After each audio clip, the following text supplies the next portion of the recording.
Pertengahan Januari 2021, vaksinasi sebagai langkah menghadapi pandemi COVID-19 mulai digelar. Di Sulawesi Selatan, vaksinasi dilakukan di 3 daerah, masing-masing Makassar, Maros, dan juga Goa. Vaksinasi COVID-19 tahap awal ini pun dikebut. Vaksinasi massal bahkan digelar sebagai upaya percepatan pemberian vaksin bagi tenaga kesehatan. Vaksinasi memang dikedepankan karena dinilai paling efektif melawan COVID-19.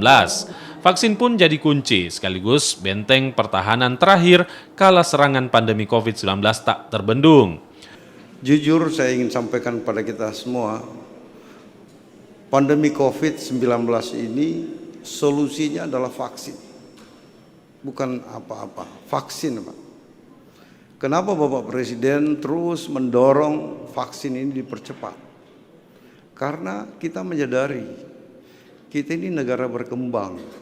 Berbeda dengan negara-negara maju yang masyarakatnya sadar terhadap pandemi COVID ini.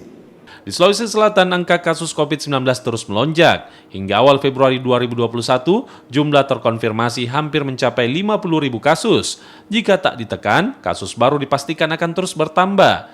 Vaksinasi dan penerapan protokol kesehatan sejauh ini jadi pilihan terbaik. Tim Liputan Kompas TV Makassar.